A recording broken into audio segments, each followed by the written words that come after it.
तुम्ही कधी लक्षात घेतले आहे का की तुमच्या बाळाचे डोके नेहमी गरम असते? अनेकदा पालक क्लिनिकमध्ये येऊन सांगतात की डॉक्टर साहेब, अनेक दिवसांपासून बाळाच्या फक्त डोक्यात ताप आहे, पण हातपाय थंड आहेत. तपासल्यावर थर्मामीटर ही अगदी सामान्य तापमान दाखवतो. अनेक पालक तणावाखाली एका डॉक्टरांकडून दुसऱ्या डॉक्टरांकडे जातात आणि याच नादात अनेक चाचण्याही करून घेतल्या जातात. गरज नसताना औषधेही दिली जातात, जी मुलांसाठी हानिकारक ठरू शकतात. जर तुम्हीही या गोष्टीने त्रस्त असाल तर काळजी करू नका, कारण आज आपण जाणून घेणार आहोत की खरंच असा कोणताही आजार आहे का. लहान मुलांमध्ये डोके गरम का राहते, ताप आहे की नाही हे कसे ओळखावे, आणि कधी आपल्याला डॉक्टरांकडून तपासणी करून घेणे आवश्यक असते. शेवटी आपण जाणून घेऊया की त्या कोणत्या 3 चुका आहेत ज्या तुम्ही करू नये. सर्वात आधी हे समजून घ्या की जर थर्मामीटर सामान्य तापमान दाखवत असेल तर हा डोक्यातील ताप किंवा कोणताही आजार नाही. ताप कधीही शरीराच्या फक्त एका भागात होत नाही. जर ताप असेल तर संपूर्ण शरीराचे तापमानही वाढेल.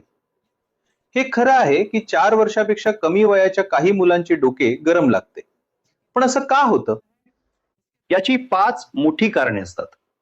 पहिले कारण आहे जास्त रक्तप्रवाह. लहान मुलांचा मेंदू वेगाने वाढत असतो, त्यामुळे त्यांच्या मेंदूला होणारा रक्तपुरवठाही जास्त असतो. आणि याच जास्त रक्तप्रवाहामुळे त्यांचे डोके स्पर्श केल्यावर थोडेसे गरम जाणवते. दुसरे कारण आहे, आणि हे खूप महत्वाचे कारण आहे, मुलांचा मेंदूचा विकास. तुम्हाला माहित आहे का की मुलाचा 90% मेंदूचा विकास सुरुवातीच्या 5 वर्षांच्या वयातच होतो.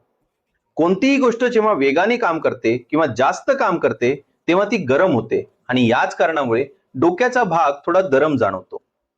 तिसरे कारण आहे बेसल मेटाबॉलिक रेट जास्त असणे. आपल्या शरीरात ज्या दररोजच्या सततच्या क्रिया घडतात, जसे हृदयाचे धडधडणे, श्वासोच्छ्वास चालू असणे, मेंदूचे काम करणे, यासाठी जेव्हा ऊर्जा वापरली जाते तेव्हा उष्णता निर्माण होते. मुलांना ऊर्जाही जास्त लागते, त्यामुळे त्यांच्या शरीरात उष्णताही जास्त निर्माण होते. आणि डोक्याचा आकार मोठा असल्यामुळे इथे कामही जास्त होत आहे, उष्णताही जास्त निर्माण होत आहे. चौथं कारण असं आहे की बाळाच्या डोक्याची त्वचा पातळ असते, त्यामुळे डोक्यातील उष्णता सहज जाणवते.